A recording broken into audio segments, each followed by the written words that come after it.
Right.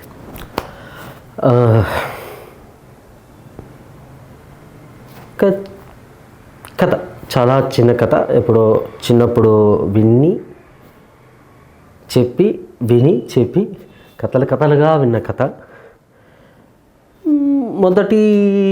మొదలైన కథతో మొదలు పెడదాం.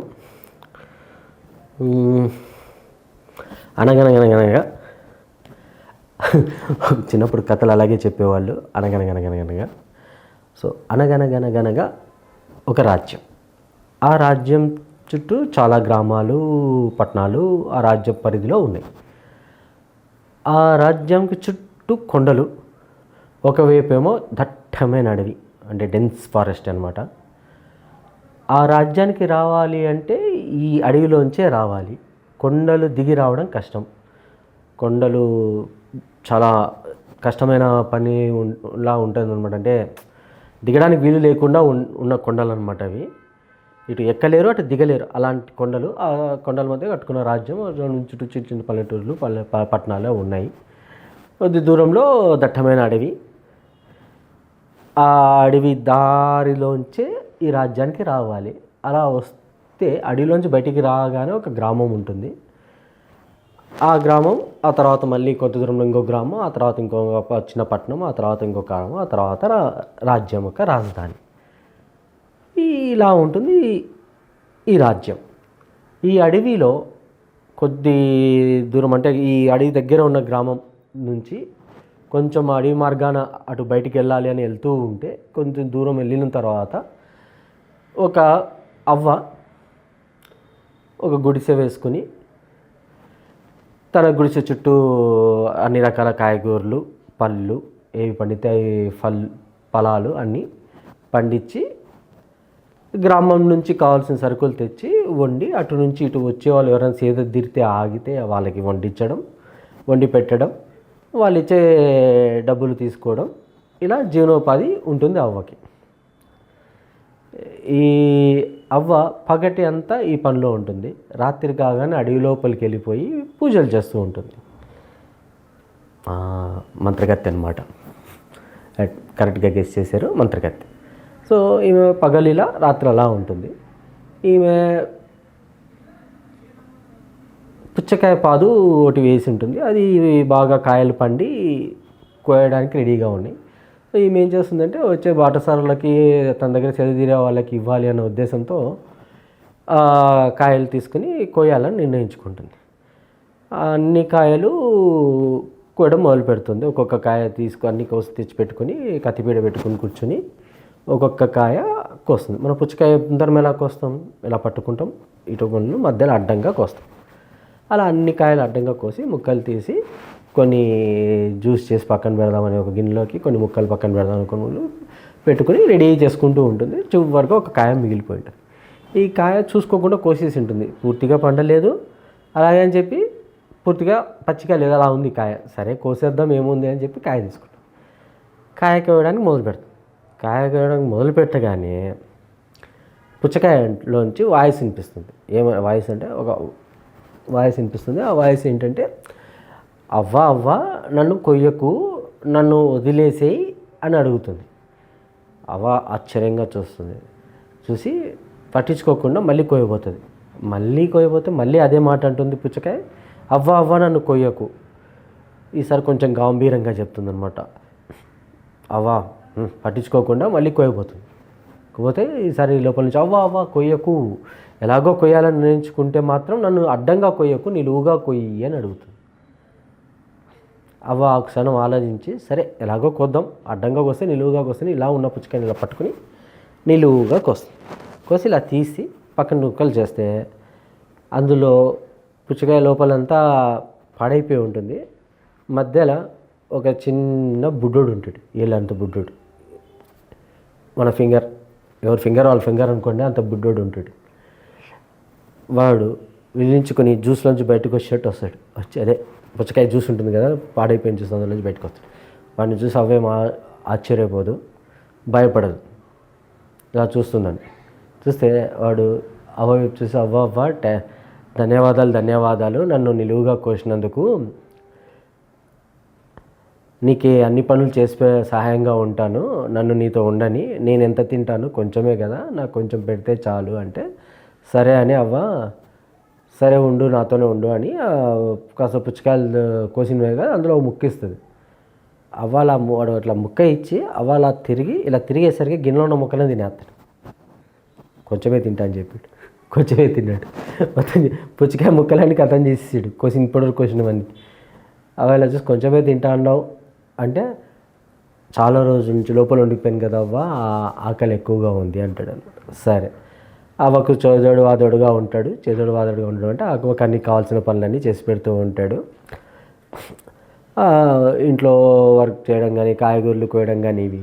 కాకపోతే వీడు చిన్నగా ఉండడం వల్ల వాడు ఎంత వేగంగా పరిగెత్తినా సమయం కొంచెం ఎక్కువ తీసుకుంటాడు. కానీ ఎంత బరువునైనా ఎత్తేయగలడు, ఏ పనైనా చేసేయగలడు. అవ్వ సరే వీడు మనకి పనికొస్తాడు అని ఉంచేసుకుంటాడు.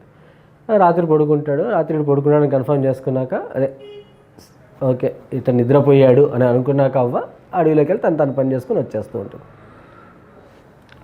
అవ్వ ప్రతిరోజు పోదనమాట. వారంలో కొన్ని రోజులు మాత్రమే పోతూ ఉంటుంది అడవిలోకి. వీడు ఒక రోజు లేచి చూస్తాడు, సరే అవేదో పని మీద పోతుంది అని పట్టించుకోడు. ఇలా రోజులు గడిచిపోతూ ఉంటాయి. అక్కడికి అవ్వ దగ్గరికి వచ్చే వాళ్ళు కూడా పెద్దగా వీడిని గుర్తించరు. ఎందుకంటే చిన్నగా ఉంటాడు, కనిపించాడు. వాడు చేసే పనులు కూడా అంతగా వీళ్ళ కళ్ళలో పడవన్నమాట. వస్తుంటారు, వెళ్తూ ఉంటారు, అంతా బాగానే ఉంటుంది. అవ్వ ఏం చేస్తుంది అంటే కొంచెం నలత చెందుతుంది, అంటే ఆరోగ్యం పాడవుతుంది అవ్వకి. అవ్వ చూస్తే ఇంట్లో సరుకులు నిండుకుంటాయి. సరుకులు నిండుకుంటాం అంటే వచ్చినాయి అన్నమాట. మళ్ళీ ఎవరైనా వస్తే ఉండాలి కదా, అందుకని అవేమంటుంది అంటే లిస్టు రాసి బుడ్డోడికి ఇచ్చి వెళ్ళి గ్రామంలో ఉన్న కొట్టులోంచి సరుకులు తీసుకుని రా అంటుంది. నువ్వు లిస్ట్ ఇచ్చేస్తాడు, ఇచ్చేస్తాడు అని చెప్తే నేను తీసుకొచ్చేస్తున్నావా అంటే సరే అని చెప్పి ఒక నాణ్యం తీసి వాడి చేతిలో పెడుతుంది, బంగారం నాణ్యం. ఆడ బంగారం నాణ్యం కింద చిటీని కట్టేసుకుని ఇలా పట్టుకుని పరిగెత్తుకుంటా వెళ్తాడు. వెళ్ళి ఎప్పుడు పొద్దున్న బయలుదేరుతాడు. ఆల్మోస్ట్ మిట్ట మధ్యాహ్నానికి కొట్టు చేరుకుంటాడు. కొట్టతో ఇలా చూస్తూ ఉంటాడు అనమాట. ఏంటి ఏదో పరిగెత్తుకుంటా తలతల మెరుస్తుంది ఏంటా అని చూస్తే బంగారు నాణ్యం తీసుకుని చూస్తే వేసే కింద బుడ్డోడు ఉన్నాడు. కింద పెట్టాడు. ఆ చిట్టి ఉంటుంది, చిట్టి అవ్వ పంపించింది అంటే ఈయన వైపు ఇలా ఆశ్చర్యంగా చూస్తూ కొట్టు వచ్చాడు. రైట్ వీడు ఎత్తి ఇలా చూసాడు అనమాట. కాయం కింద బుడ్డోడిని అక్కడ ఉన్న బల్ల మీద పెట్టి కాయం తీసుకుని కాయం కింద చిట్టి తీసి చూసి ఓకే సరే ఇస్తాను ఉండు అని చెప్పి అవ్వకి ఎప్పుడు తక్కువ కట్టిస్తాడు. ఈసారి ఏం చేశాడు, ఆవుకి ఇచ్చే దాంట్లో సగం కట్టి సంచులు కట్టి బుడ్డోడికి ఇస్తూ నువ్వు తీసుకెళ్తావా మా మనిషిని పంపమంటావా అని అడిగాడు. నేను తీసుకెళ్ళిపోతా అన్నాడు బుడ్డోడు. భుజాన్ని పట్టుకుని లాక్కుంటూ పరిగెత్తాడు. వెళ్తున్నాడు. కుక్కలు పిల్లులు అవి అడ్డపడుతున్నాయి. చిన్న చిన్న గులకరాలు తీసుకున్నట్టు నేను కొట్టుకుంటా మెల్లగా అవ్వ దగ్గరికి వచ్చాడు. అవ్వ కప్పచెప్పాడు. అవ్వ అప్పుడు కొంచెం తేరుకుంది, ఆరోగ్యం మందు వేసుకుంది, తేరుకుని పోయిందనమాట. బుడ్డోడు రాగానే చూసి సంచులు పట్టుకుని చూసి ఎప్పుడు తనకు వచ్చే సంచులు బరువు కన్నా ఇవి తక్కువగా ఉన్నాయి. బుడ్డోడు వైపు చూసి ఏరా బాబు తక్కువ ఉన్నాయి, ఎప్పుడు నేను తీసుకొస్తాను లేకపోతే తెప్పిస్తాను కదా, దానికన్నా తక్కువ ఉన్నాయి అంది. లేదు కొట్టాయని ఎంత కలిపి ఇచ్చాడో అది తీసుకొచ్చాను అంటాడు. అయితే కొట్టాయని అడిగి రాపో ఒకసారి తక్కువ వచ్చాయంటే మళ్ళీ పరిగెత్తాడు. ఈ పరిగెత్తి వెళ్ళేసరికి కొట్టు మూసేస్తున్నాడు. కొట్టు మూసేసి ఇంట్లోకి వెళ్ళిపోతున్నాడు. వెళ్ళి అడిగితే కొట్టాయని చూసి దగ్గరికి వచ్చాక చూసి ఏంటి అంటే సరుకులు తక్కువ వచ్చాయి. సరుకులు తక్కువ రావడం అంటే ఇంకా సరిగ్గానే కట్టాను, అన్నీ ఎప్పుడు కట్టినట్టే కట్టాను, నువ్వు ఏడ దాంట్లో పడేసుకుని పోయింటావు చూడిపో నాకు తెలీదు అని చెప్పేసి తలిపేసేసి బుడ్డోడు ఏం చేయలేక తిరిగి అవ్వ దగ్గరికి వచ్చేసరికి రాత్రి పుణ్యకాలం కాస్త అయిపోయినట్టు బాగా చీకటి పడిపోయింది. ఆడ అవ్వకి వచ్చి చెప్తే అవ్వ సరే ఈరోజుకి వదిలేసి తెల్లారాక వెళ్ళి మన పనులు చూసుకున్నాక వెళ్ళి కొట్టు తెరిచే టైంకి వెళ్ళి అడుగుదాము, నువ్వు నేను ఇద్దరం కలిసి వెళ్ళి అడుగుదాము అంది అవ్వ. సరే అన్నాడు బుడ్డోడు. సరే తిన్నారు, పడుకున్నారు. ఆ రోజు అవ్వ కొంచెం నలతగా ఉంది, అప్పుడప్పుడే కోలుకుంది కదా, ఇక బయటికి పోలేదు అవ్వ. ఇక్కడ ఆలోచించాడు, లేచాడు. అరే అవ్వను నన్ను మోసం చేసాడు, కొట్టాను ఉండు చెప్తానని చెప్పి పరిగెత్తుకుంటూ వెళ్ళాడు. ఎంత పరిగెత్తాం, మధ్యరాత్రి దాటేసింది వీడు వెళ్ళేసరికి. వెళ్ళి తలుపులు తీస్తామని చూసాడు, రావు. కన్నంలోంచి దూరి సంచులు మోసాడు కదా, వాటి బరువును బట్టి ఆ సరుకులన్నీ మళ్ళీ నింపుకున్నాడు. అదే బరువుతో నింపుకుని అన్ని ముడగట్టుకుని బయటకు వద్దామని చూస్తే రాలేడు. ఇలా తలుపులు తీయాలి. కన్నంలోంచి వీడు పట్టగలడు కానీ సంచులు పట్టవు.